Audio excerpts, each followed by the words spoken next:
Hi, welcome to Physical Science. We're talking about the scientific method. The scientific method has 7 parts to it, and you're going to get a handout on this in a little bit. Part 1 is the problem or the question. This identifies what you're going to be testing. Part 2 is research. This is background information, things that you already know about the issue at hand. Part 3 is writing your hypothesis. It's a prediction that answers the question that you had, but it has to be testable and it has to be written in if-then. Now, Part 4 is the experiment, and there are 4 parts to Part 4.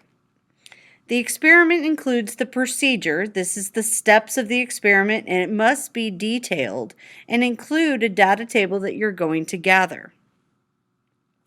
Has to include the factors. Those are the variables, constants, control groups, and we're going to talk more about those. Has to include observation. This is a remark, statement, or comment based on something someone has seen, heard, or noticed. And it has to include an inference, a conclusion reached on the basis of the evidence and reasoning. These are all part of the experiment. Now, Part 5 is the conclusion or the and graph. Analyze your data. Summarize the data, preferably in a graph. Refer back to your hypothesis and look for any sources of error. Where could you have made a mistake?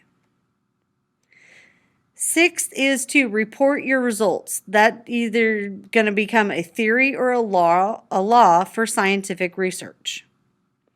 So let's talk about those factors in the experiment. There are 4 of them. You have an independent variable. That's the factor that is changed by the experimenter.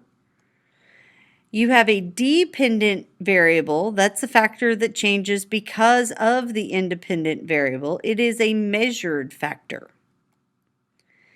You have constants. Those are factors that remain the same. And you have a control, the part or group of the experiment that is the norm, and it's used to compare the data. So there are 2 kinds of observation types. One is qualitative, that deals with descriptions, where the data can be observed but not measured. Colors, textures, smells, tastes, appearance, beauty, etc. Qualitative comes from quality. So qualitative data is not a measurement. That is read. It's an observation only. It's a description. Quantitative, on the other hand, deals with numbers. Data which can be measured.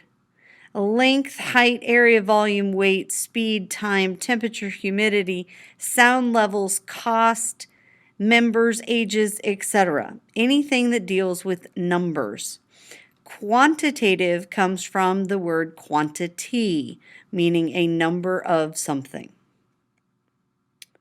A theory or a law. Once you've actually done an experiment, and we're not going to be doing any hardcore experiments in this class, but the way it works is you come up with a theory, an explanation of things or events that results from years of testing, like the theory of relativity. Or sometimes your findings can actually become a law, a statement about how things work in nature, almost always true. Examples are Newton's laws of motion.